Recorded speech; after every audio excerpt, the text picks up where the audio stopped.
안녕하십니까? 부산항 러시아 선박에서 시작된 코로나19 국내 확산세가 예사롭지 않습니다. 러시아 선박의 승선에 선박 수리를 한 업체 직원들이 집단 감염된 데 이어서 이번엔 이 수리업체 직원들의 지인과 가족으로 바이러스가 전파된 것으로 확인됐습니다. 지역 내 2차 감염입니다. 이만은 기자입니다. 러시아 선박 페트르1을 수리하러 승선했다가 코로나19에 감염된 국내 수리업체 직원은 지금까지 8명입니다. 지난 23일에 1명, 24일에 6명, 25일에 1명이 잇따라 확진 판정을 받았는데 이 중 부산 158번 확진 환자는 자신의 지인에게, 161번 확진 환자는 자신의 딸에게 바이러스를 옮겼습니다. 러시아 선박에서 시작된 코로나19가 항만을 통해 1차와 2차 감염으로 이어져 5일 만에 10명의 지역 내 확진 환자가 발생했습니다. 애초에는 1차 검사에 모두 음성 나왔습니다. 그런데 증상이 있어서 이번에 검사를 하니까 다 양성이 나왔기 때문에. 문제는 수리업체의 경우 대부분 규모가 영세해 근로자들의 인적 사항을 제대로 파악하기가 힘들다는 겁니다. 2차, 3차 협력업체들에서 파견된 근로자들이 대부분인데다 일용직 노동자들도 상당수 포함되어 있습니다. 조선소를 통해서 명단을 파악하고자 하니 그분들은 본인 회사의 소속이 아니고 그날만 와서 일을 하신 분이라 파악이 안 된다라든지 이렇게. 부산항에 입항한 러시아 선박에서는 지난달에 20명이, 이번 달 들어 58명의 선원이 코로나19 확진 판정을 받았습니다. 한편 방역당국이 지역사회 전파를 차단하기 위해 실시한 전수검사에서는 지난 일요일까지 수리업체 직원 1,199명이 모두 음성 판정을 받았습니다. MBC 뉴스 이만흥입니다. 길고도 길었던 올해 장마가 거의 끝나가고 있습니다. 그러나 부산엔 큰 상처를 남겼죠. 시간당 87mm, 단 3시간 동안 200mm의 폭우를 감당할 능력이 부산시에는 없었던 겁니다. 재난 대응 매뉴얼이 서류함에서 잠자고 있는 사이 지자체와 경찰, 소방은 각각 빗속에서 우왕좌왕했습니다. 현지후 기자입니다. 시간당 80mm 넘는 폭우가 쏟아진 지난 23일 밤. 침수 위험구역인 동구 초량 제1지하차도가 순식간에 물에 잠겨 20대 A씨 등 3명이 목숨을 잃었습니다. 당시 호우경보가 내려져 있어 지하차도 통행을 막아야 했지만 관리, 통제 책임이 있는 동구청은 침수 사실조차 모르고 있었습니다.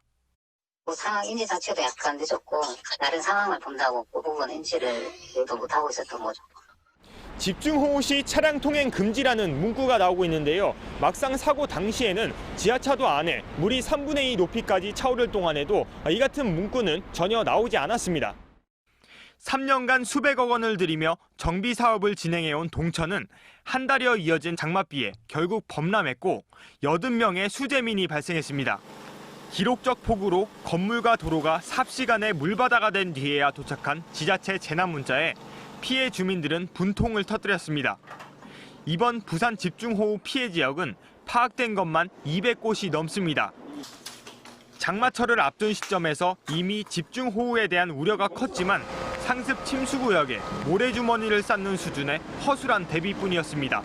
재난 컨트롤 타워 역할을 해야 할 부산시는 지하차도 참사로 사망자가 나온 뒤에도 일선 지자체에 책임을 떠넘기기 바빴습니다.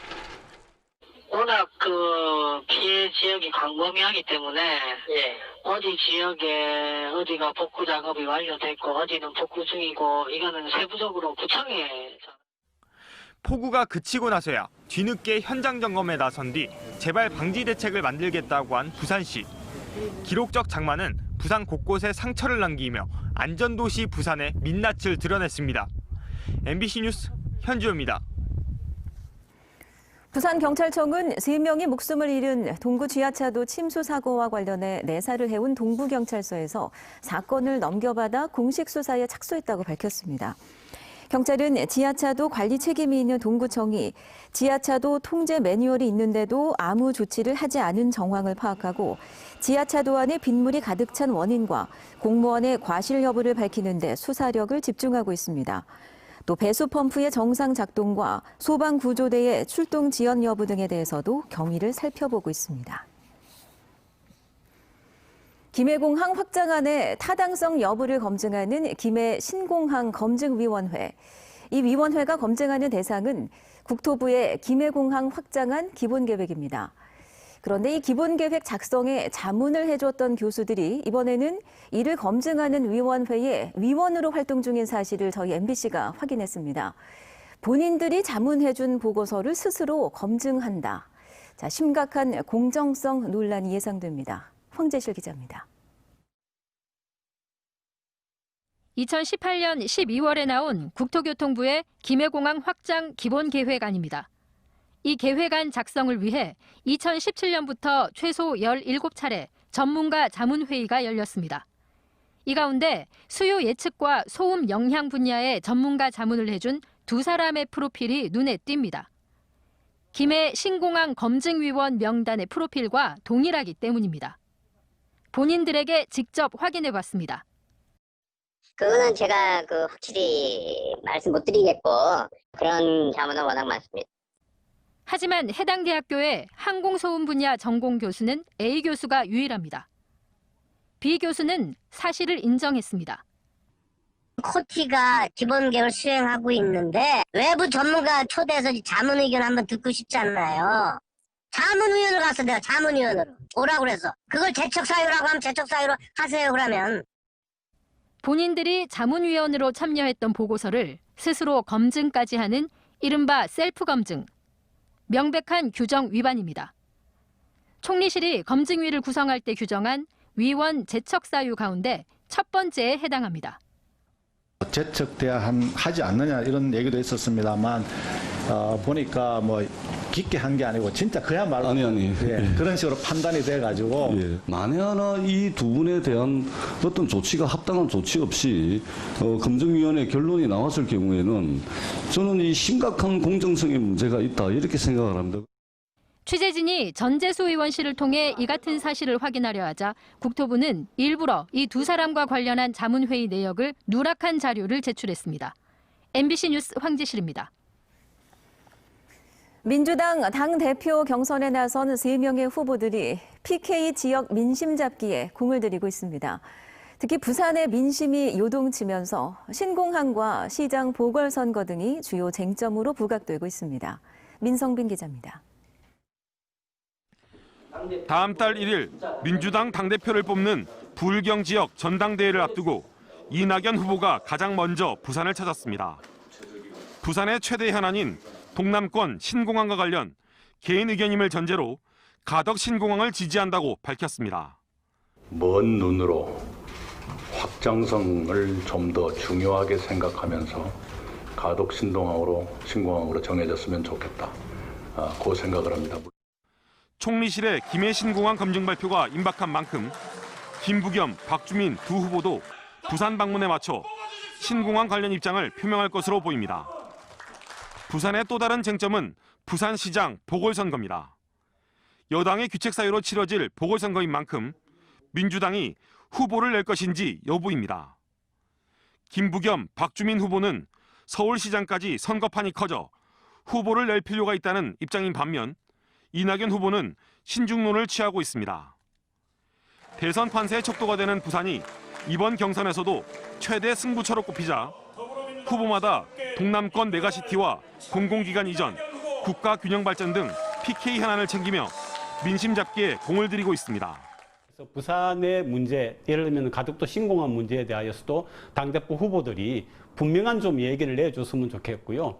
또 부산에 대하여서 앞으로 민주당이 어떤 기대를 가지고 있고 또 어떻게 하겠다라고 하는 얘기를 할 필요가 있습니다. 민주당 당대표에 나선 3명의 후보들은 부울경 전당대회 하루 전인 오는 31일 부산 MBC에서 지역 현안과 쟁점을 놓고 방송 토론회를 갖습니다. MBC 뉴스 민성빈입니다. 최근 부산 MBC는 체육계 문제점을 연속으로 보도하고 있습니다. 카누 유도팀에 이어서 오늘은 배구팀에서 나온 폭로입니다. 부산시 체육회 소속 배구 선수가 올해 초 전지훈련에서의 비위와 또 감독의 훈련비 착복 의혹을 체육회에 제기했습니다. 그런데 7달이 지나도록 시체육회는 한 차례도 조사하지 않았고 반대로 이 선수만 직업을 잃게 됐습니다. 송광모 기자입니다. 2016년부터 3년 반 동안 부산시 체육회에서 배구 선수로 생활을 해온 A씨. 지난해 12월 소속팀은 베트남으로 전지훈련을 떠났습니다. A씨는 당시 감독이 선수들과 잦은 술자리를 가졌고 유흥업소까지 출입해 회의감을 느꼈다고 말합니다.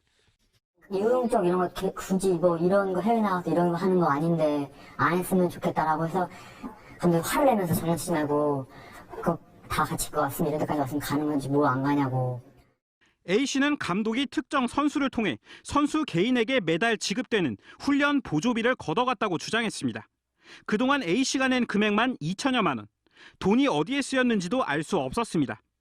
팀 내부 비위를 참지 못한 A씨는 지난 1월 부산시 체육회에 관련 사실을 알렸습니다. 그러나 돌아온 답은 황당했습니다. 이게 뭐 확신이 자신받으시면은 일단 신고하시면 돼. 그 이후에 일어난 일에 대해서는 저희는 모릅니다. 이거는. 며칠 지나지 않아 배구팀은 약속했던 A씨와의 재계약을 통보도 없이 취소했습니다. 저는 앞길이 진짜 딱딱 막혀있고 내부 고발자일 뿐인데 완전 나쁜 놈이 돼버려가지고 진짜 지금 생계가 막막합니다 지금. 감독은 전지 훈련에서 오히려 선수들이 음주를 못하게 말렸으며 훈련비 문제는 선수들 동의를 얻었다고 주장했습니다.